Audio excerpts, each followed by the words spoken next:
میرے دوستو، انسان کو کل عقل بھی مل جائے تو پھر بھی اللہ کی حکمت کا وہ احاطہ نہیں کر سکتا۔ رب کریم کو زیادہ پتہ ہے کہ ہمارے لیے کون سی چیز بہتر ہے اور کون سی چیز ہمارے لیے نقصان کا باعث ہے۔ اللہ تبارک و تعالی کی حکمت یہ چاہتی ہے کہ میرے بندے پریشان نہ ہوں۔ رب یہ چاہتا ہے کہ میرے بندے کسی جگہ پہ بھی دقت اور پریشانی کا شکار نہ ہو۔ تو اللہ تبارک و تعالی نے راہ اعتدال اختیار کرنے کا حکم ارشاد فرمایا کہ تم اعتدال کے رستوں پہ چلو، معتدل زندگی گزارو، افراط و تفریط سے بچو۔ آج جس معاشرے میں ہم وقت گزار رہے ہیں، اس معاشرے میں ہم اس بات کو سمجھنے سے قاصر ہیں کہ اصل ہمارا مسئلہ کیا ہے۔ ہمارا اصل جو مسئلہ ہے اس کی شناخت ہمیں کیسے ہوگی اور ہم پھر اس تک رسائی کس انداز میں حاصل کر پائیں۔ ہم ہمیشہ اپنی آمدن بڑھانے کے چکر میں رہتے ہیں، ایک کام اور شروع کر لیں، پارٹ ٹائم جاب شروع کر لیں، کوئی سائیڈ بزنس اس کا آغاز کر لیں۔ ہماری جو دوڑ لگی ہوئی ہے وہ لگی ہے کام بڑھانے میں، آمدن بڑھانے میں، حالانکہ اسلام ہمیں یہ کہتا ہے کہ تو آمدن بڑھانے کے چکر میں نہ پڑ، اصل بات یہ ہے کہ تو اپنے خرچے کنٹرول کر۔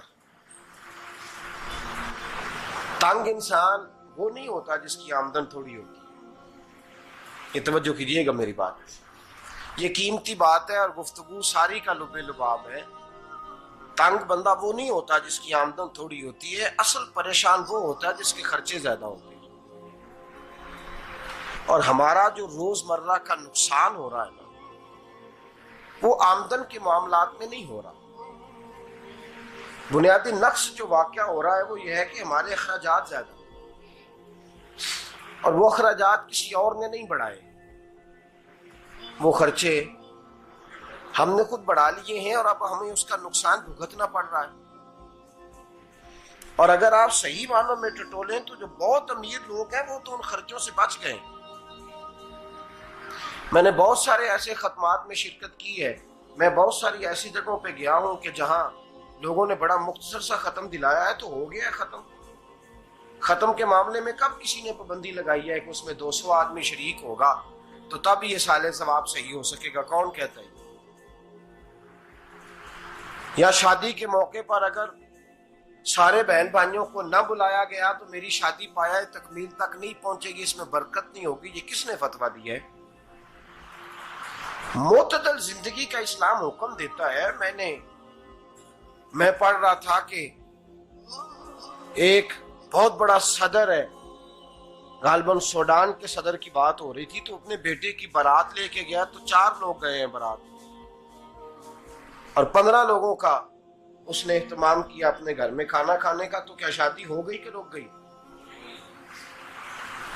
تو بھئی راگ الاپنا اس بات کا کہ بڑی پریشانی ہے، کوئی سائیڈ بزنس شروع کیا جائے فلان جگہ فلان جگہ فلان جگہ، تو اصل معاملہ یہ ہے کہ پہلے ایک بندہ کماتا ہے تو پھر بھی گھر ہی چلتا ہے، پھر بڑا بیٹا ساتھ شامل ہوتا ہے تو پھر بھی گھر ہی چلتا ہے، پھر منجلا بیٹا شامل ہوتا ہے تو پھر بھی گھر ہی چلتا ہے۔ جو رونا دادا جی رویا کرتے تھے کہ بڑی مصیبت ہے، بڑی مشکل ہے، گاؤں میں رہ اکیلے ہوتے تھے اور وہ 5 بچوں کو اور 4 بچیوں کو وہ پالتے تھے، تو جو وہاں پریشانی تھی وہی آج پریشانی شہر میں آ کر پڑھ لکھ کر موٹی تنخواہ لے کر وہی پریشانی ہمیں ہے۔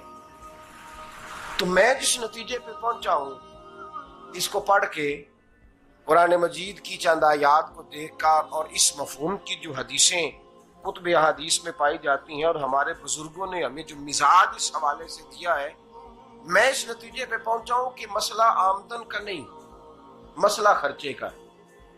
ہمارے خرچے بنیادی طور پر زیادہ، اور اگر پھر ہم زیادہ بوجھ خواتین پہ ڈالتے ہیں کہ وہ مطالبے زیادہ کرتی ہیں، اور اگر آپ مجھ سے پوچھیں تو خواتین کی بھی اگر کسی جگہ کوئی عادت خراب ہوتی ہے تو اس میں اصل کردار اس کا ہوتا ہے جو وہ عادت خراب تو کیوں اپنے گلے سے اتار کے آپ کسی کے گلے میں بات ڈالنے کے چکر میں ہیں؟ وہ خواتین کی طبیعت نہیں ایسی ہے. اصل بات یہ ہے کہ ہم نے عادت ڈالی ہے، ہم نے یہ مزاج ان کو دیا ہے تو ان کا بنا ہے، نہ کیسے بن سکتا.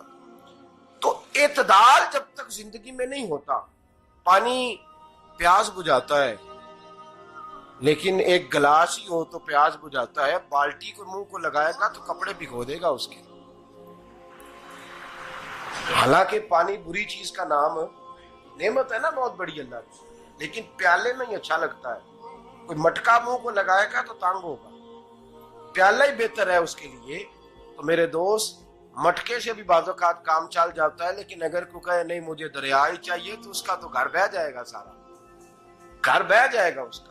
ہمیں دریا قابو کرنے کا موڈ بنایا ہوا ہے تو اس سے گھر بہا کرتے ہیں، اس سے گھر بنا نہیں کرتے.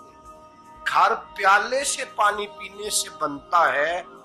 اگر تو دریا پہ قبضہ کرنے کا موڈ بنائے گا تو گھر بنے گا نہیں، گھر بہ جائے گا. آگ نہ ہو تو کھانا پک نہیں سکتا، لیکن ہلکی آنچ سے کھانا پکتا ہے.